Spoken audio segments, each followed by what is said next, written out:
Bonjour à toutes et à tous et bienvenue dans Monoplace, votre nouveau podcast sur la F1. Je suis ravi de vous retrouver pour ce cinquième épisode.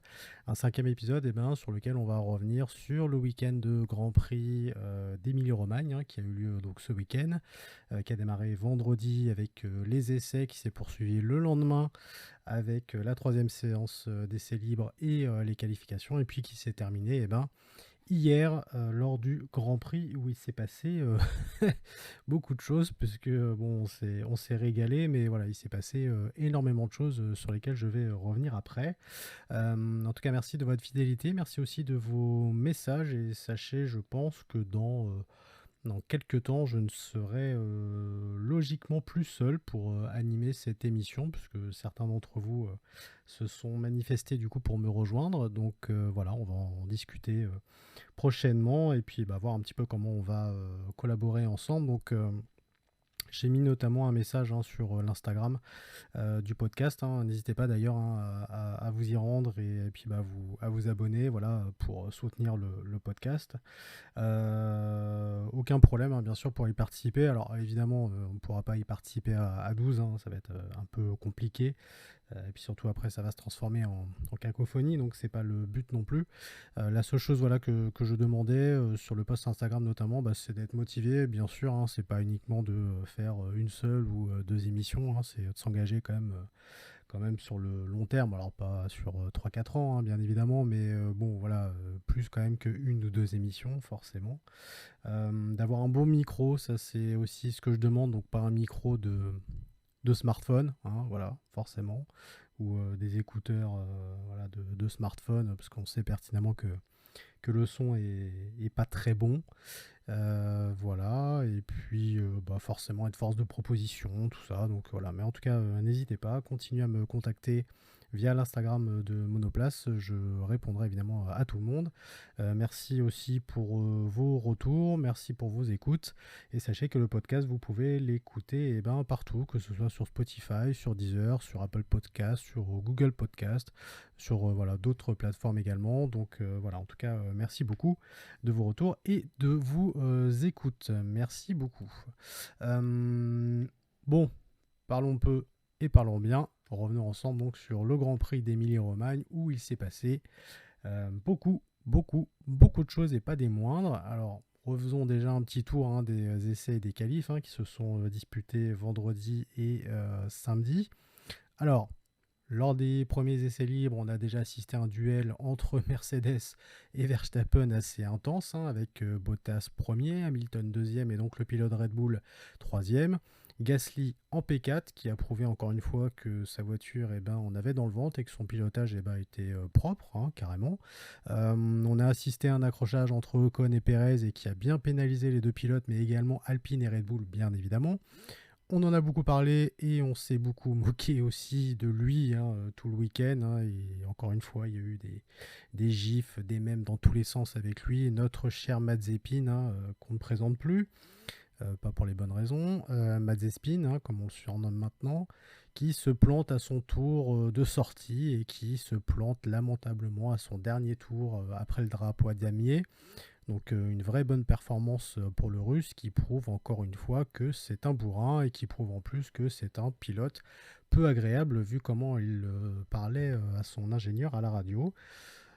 Voilà, donc écoutez, il continue encore une fois à se faire une bonne répute tout seul. Voilà, en tout cas, bon, ça s'est mieux passé après dans le week-end, enfin mieux passé, façon de parler, mais bon, en tout cas, il s'est plus planté. Donc ça, c'était quand même une bonne chose. Lors des deuxièmes essais donc du vendredi, toujours dans l'après-midi, on a assisté à un souci de technique pour Verstappen qui n'a fait que 5 tours, donc petite frayeur quand même pour le néerlandais. Bottas qui fut encore devant Hamilton et Gasly qui a réussi à choper cette fois la P3, donc une bonne performance également de Ferrari avec Sainz à la 4e position et Charles Leclerc à la 5e. Pour les essais 3, on retiendra la meilleure performance de Verstappen qui finira avec le meilleur temps en 1,14 et 958 centièmes devant Lando Norris, Hamilton 3e et cette fois Bottas dans les choux à la 8e place. donc une contre-performance pour le Finlandais. Gasly qui prenait l'AP6, sortie de piste pour Latifi et Raikkonen, tête à queue pour Giovinazzi et l'écurie française Alpine, dans le top 10 avec Fernando 9e et Ocon 10e. Alors, en ce qui concerne les qualifications de samedi, Lewis Hamilton a signé sa 99e pole de son histoire, donc l'excellente performance également à noter de Pérez qui chope la deuxième place à son collègue Verstappen. Je pense qu'il a dû l'avoir mauvaise, le néerlandais, carrément. Pour le reste, on notera l'excellente performance de Leclerc et de Gasly, respectivement 4e et 5e. Ricciardo 6e, et à noter des qualifications extraordinaires pour Norris, qui aurait même pu avoir la seconde place à 4 centièmes derrière Hamilton, mais son chrono du coup a été annulé pour finalement partir 7e. Donc, au niveau de la grille, comment ça s'est passé après pour le Grand Prix de dimanche? Tout bêtement, Lewis Hamilton premier, Sergio Pérez deuxième, Max Verstappen donc troisième, qui ferme la marche. Ensuite, on retrouvait Charles Leclerc en quatrième position, Pierre Gasly cinquième, suivi de Daniel Ricciardo, Lando Norris, Valtteri Bottas, Esteban Ocon 9e et Lance Stroll 10e. Les éliminés en Q2, donc Carlos Sainz 11e, George Russell, Sébastien Vettel 13e. Encore une contre-performance de Vettel et ça ne s'arrangera pas pendant le week-end, bien au contraire. 14e place pour Latifi, 15e Fernando Alonso et les éliminés en Q1, Kimi Raikkonen 16e, Antonio Giovinazzi 17e, Mick Schumacher 18e, Nikita Mazepin 19e et malheureusement Yuki Tsunoda 20e qui a été se planter dans le mur malheureusement. Donc voilà, une contre-performance également pour le japonais. Bon, parlons maintenant de la course, et franchement, quelle course! Déjà, c'est la pluie qui s'est invitée, et le moins que l'on puisse dire, c'est que ça a foutu un sacré bordel pour tout le monde. Lors des tours de reconnaissance, les pneus intermédiaires étaient sortis. Alonso a été tapé dans le mur, mais il a pu regagner les stands pour réparer son aileron avant qui était bien endommagé. Pendant que la pluie continuait à bien mouiller la piste, Vettel, lui, n'a pas pu rejoindre la piste à temps à cause d'un souci sur sa voiture. On apprendra d'ailleurs plus tard la raison. Il ira prendre le départ depuis la voie des stands. La raison, je vous la donnerai tout à l'heure, parce qu'on va revenir un peu chronologiquement pour ce Grand Prix sur les différentes actions et péripéties qu'il y a eu. Donc malheureusement, Vettel continue encore à accumuler les pépins et malheureusement, effectivement, ça ne s'arrangera pas lors du Grand Prix. Durant le tour de formation, Leclerc lui aussi s'est fait peur dans le virage Aquem Minerali en dérapant dans les graviers. Il pourra d'ailleurs s'en extirper et heureusement pour lui. Alors, tous les pilotes donc choisissent des pneus intermédiaires pour démarrer le Grand Prix, sauf 4 qui partent avec des pneus extra pluie. Mazepin, Schumacher, Gasly et Ocon. Voilà, donc un choix stratégique qui d'ailleurs n'a pas été spécialement payant, on y reviendra après. Le départ est donné un peu après 15h. Verstappen prend un excellent départ en doublant Hamilton sur le côté gauche, à cheval sur la pelouse, et qui ira même au contact avec Hamilton, qui aura lui son aileron avant abîmé, donc ça commençait très mal pour l'anglais. Les choses commençaient mal, bien sûr, donc pour l'anglais, mais peu de temps après, première intervention de la voiture de sécurité, en cause l'accident de Latifi, qui est parti à la faute et qui a été tapé le mur, donc sa voiture, elle est HS, il est obligé du coup de rendre les armes. Ça a été la première péripétie. Dans le tour 4, Schumacher part à la faute et n'a plus d'aileron. En chauffant les gommes, il a perdu le contrôle de sa monoplace, il est venu s'encastrer dans le mur. Donc des débris partout, bien sûr. La course, drapeau jaune. La course reprend au tour 6 où Verstappen donne le ton. Au tour 12, c'est Gasly qui avait mis des pneus pluie, donc qui voit malheureusement son avance fondre comme neige au soleil, puisque ses pneus sont complètement éclatés, vraiment très très très abîmés, et il retombe très très vite à la 13e place, et on le voyait pendant le Grand Prix, il s'est fait rattraper par tout le monde. Donc stratégiquement parlant pour Alpha Tauri, malheureusement ça n'a pas payé. Et on l'a vu effectivement se faire dépasser de tous les côtés. Je pense que ça a été un moment très très très compliqué pour le français et bien sûr pour l'écurie italienne. Pérez Lui, en qui beaucoup d'espoir était placé après sa deuxième place dans les qualifs, il écope de 10 secondes de pénalité pour un dépassement illicite sous régime de la voiture de sécurité. Lors du tour 17, Ricciardo doit laisser passer son collègue Norris qui lui a un meilleur rythme. Une phase d'ailleurs très cruelle pour l'Australien, mais du coup, une stratégie qui finira par payer à la fin de la course. On y reviendra.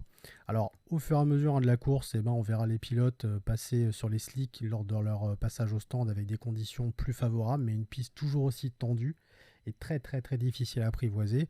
Alors, il faut savoir que les pilotes aiment beaucoup ce circuit. Je l'avais dit d'ailleurs lors de mon petit live là sur Instagram. Euh, voilà, c'est un circuit qui est quand même très très difficile. Et là, en plus, avec la pluie, franchement, ça a foutu le bordel, comme je le disais en début de podcast. Vettel, lui, il va vivre un véritable cauchemar. Pendant qu'il rentrait au stand, il a écopé d'une pénalité de 10 secondes de stop and go parce que ses pneus n'étaient pas montés à 5 minutes du départ. Voilà pourquoi il a été en retard en début de Grand Prix et du coup il s'est pris 10 secondes de pénalité. Les soucis n'ont fait que s'intensifier par la suite. Lors du tour 31, ça sera un des tournants de la course. Hamilton ira à la faute dans le virage de Tosa et tapera le mur. Son aileron avant est foutu et il fait une grande marche arrière pour reprendre la piste. Une manœuvre d'ailleurs assez périlleuse mais finalement réussie. Dans le même tour, on voit un gros accident entre Russell et Bottas. Il a été difficile d'ailleurs de savoir qui était en cause, mais il semblerait que Russell a perdu le contrôle de sa voiture dans la zone de DRS et a tapé Bottas où les voitures sont parties en vrille. Donc Russell ira voir Bottas qui lui fera un gros doigt d'honneur, un gros fuck comme il se doit. Les deux se sont bien embrouillés. Ça a continué d'ailleurs après le Grand Prix avec certaines punchlines entre les deux et notamment une petite punchline de Toto de Wolff. J'y reviendrai après, mais c'était un petit peu tendu.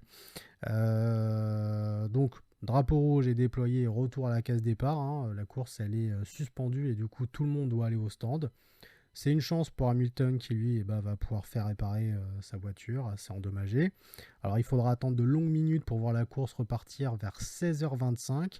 À ce moment, le classement est celui-ci. Verstappen est premier, Leclerc deuxième, Norris troisième, Perez quatrième, Sainz cinquième, Ricciardo, Stroll, Raikkonen, Hamilton neuvième, dixième Tsunoda. Plutôt une bonne performance pour le japonais à ce moment-là. Giovinazzi 11e, suivi de Alonso, Ocon, très très très difficile ce Grand Prix pour les Alpines. 14e Gasly, 15e Vettel, 16e Schumacher et 17e Mazepin. Pourquoi ? Je ne cite pas les autres, parce que Russell, Latifi et Bottas du coup sont out. Malgré une petite erreur de Verstappen lors d'un freinage, il maintient le rythme lors de la reprise de course. Norris passe devant Leclerc dans le premier virage. Verstappen signe le meilleur temps au tour. Perez, lui, part dans le bac à gravier par la suite dans le tour 38 et du coup, il est que 14e. Donc c'était un gros coup dur pour le Mexicain. Hamilton remonte à la 6e place et son opération commando est en place pour monter sur le podium. Franchement, après, ça sera une grande performance de l'anglais, il faut le dire. Gasly, lui, se battra très bien. Il le remontera même à la 8e place, une vraie performance. Dans le tour 54, soit à 10 tours de la fin, Verstappen est toujours devant Norris, Leclerc et Hamilton. Hamilton arrivera à dépasser l'anglais dans le tour 60 et passe à la 2e place. Vettel, lui, abandonnera au tour 62, donc très très peu de temps avant la fin de la course. Et Tsunoda, lui, écopera d'une pénalité de 5 secondes pour non-respect des limites de piste.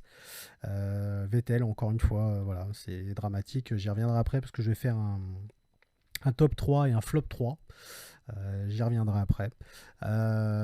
Finalement, le dénouement arrivera assez vite derrière et verra la première victoire de Verstappen de la saison qui aura fait une course fantastique, vraiment il faut le dire.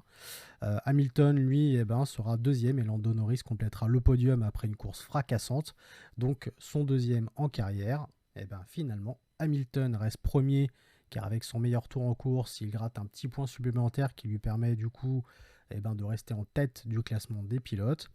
Donc finalement, le classement de ce Grand Prix d'Émilie-Romagne donne ceci. Donc Verstappen premier, Hamilton deuxième, Norris troisième. Très belle performance des Ferrari avec Leclerc, quatrième, cinquième Sainz, sixième Ricciardo. Bonne performance bien sûr, encore une fois pour les McLaren, très bien pour eux.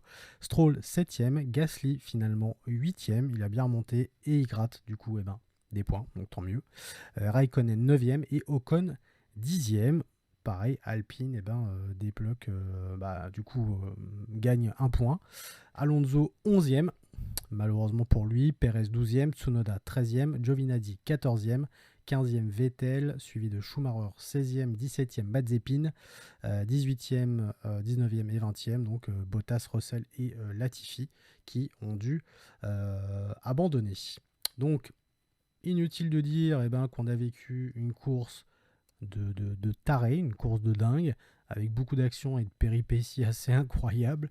Vraiment, moi en tout cas, je me suis régalé. Je pense que j'ai pas été le seul, en tout cas d'après les commentaires que j'ai pu voir sur internet et sur les réseaux sociaux. Je vais maintenant vous donner mon top 3 et mon flop 3 de cette course. Voilà, c'est une petite nouveauté que j'ai mis en place. Le top 1, je vais dire bien sûr la victoire de Verstappen. On peut pas faire sans. Le néerlandais et Red Bull en règle générale montrent qu'ils peuvent aller chercher Mercedes cette saison et que l'écart se réduit de plus en plus entre les deux.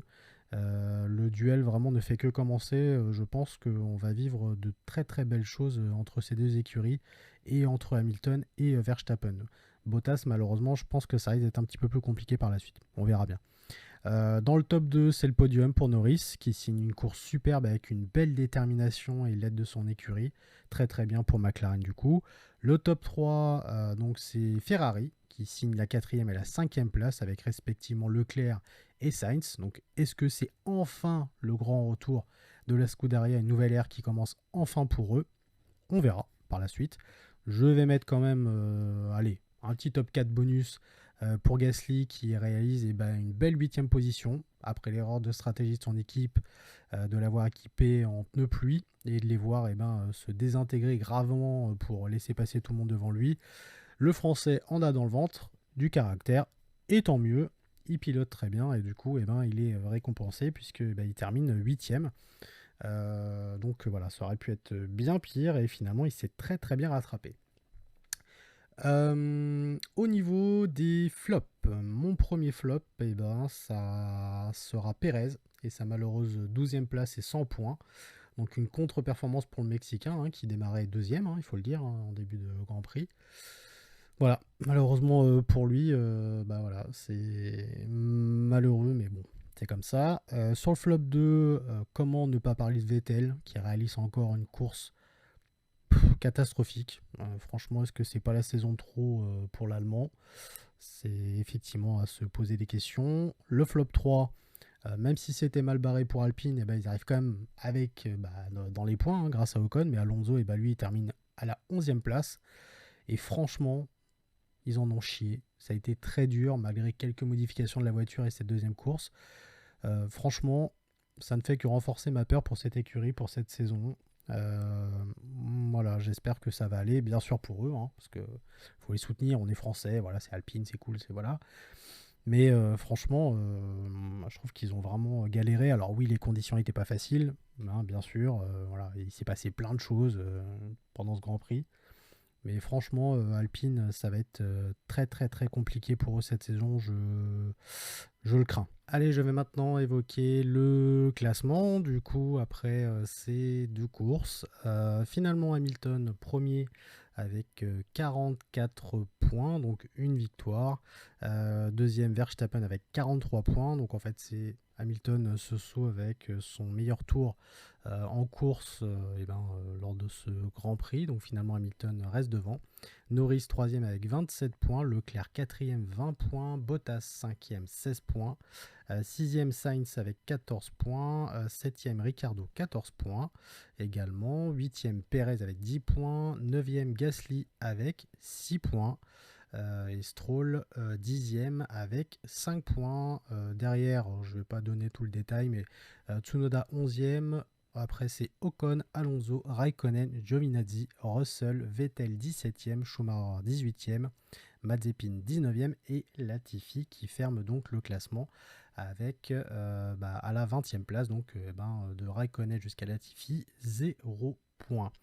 Je tenais juste à finir, alors évidemment le grand fait marquant de ce Grand Prix, c'est l'accident énorme entre Russell et Bottas qui a fait couler beaucoup d'encre. D'ailleurs, ça ne s'est pas terminé après le Grand Prix, et notamment avec Toto Wolff, le directeur d'écurie de Mercedes, qui a eu cette petite punchline. Je le cite, il n'y a pas eu beaucoup d'échanges très amicaux entre eux, mais il faut encore regarder l'accident car il faut être deux pour danser le tango, a expliqué l'Autrichien à Sky Sports. Ce n'est peut-être pas du 50-50, peut-être que c'est du 60-40, mais j'ignore dans quelle direction. Je n'ai pas encore vu George, je ne cesse de le motiver en lui disant qu'il s'il fait du bon boulot, il pourra piloter une Mercedes, sinon il ira en Renault Clio Cup. Aujourd'hui, on est plus près de la Renault Clio Cup. Voilà, bon. Voilà, ça c'est dit, ça c'est fait. Voilà, une petite punchline bien comme il faut. Malheureusement, je pense que ça ne va pas servir Russell à l'avenir, puisqu'on sait que Russell devrait normalement rejoindre Mercedes un jour. Mais bon, là, évidemment, ça ne fait pas une bonne pub pour lui. Et je pense que les relations maintenant risquent d'être un petit peu tendues, notamment entre Bottas et Russell, mais entre Russell et Mercedes carrément. Donc affaire à suivre, mais voilà, cet accident aura certainement des répercussions sur la suite de sa carrière, en tout cas la suite avec Mercedes. On verra bien, mais en tout cas, bon, voilà, c'est un incident assez malheureux pour les deux pilotes, mais en particulier pour Russell. Voilà, écoutez, c'est fini pour ce podcast 5 de Monoplace. Merci en tout cas de m'avoir écouté. Encore une fois, n'hésitez pas à partager, liker, commenter ce podcast. J'ai reçu déjà des commentaires. Merci beaucoup d'ailleurs pour les commentaires sur Apple Podcast, parce qu'apparemment c'est un peu the place to be du podcast.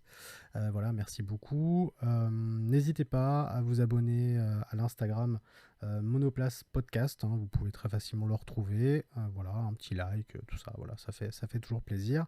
Quant à nous, on se retrouve, en tout cas c'est sûr, dans 15 jours pour le Grand Prix du Portugal.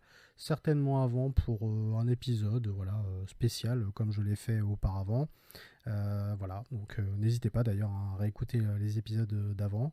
Merci beaucoup en tout cas, à bientôt. Et puis écoutez, vive la F1 et bonne semaine à toutes et à tous. Salut!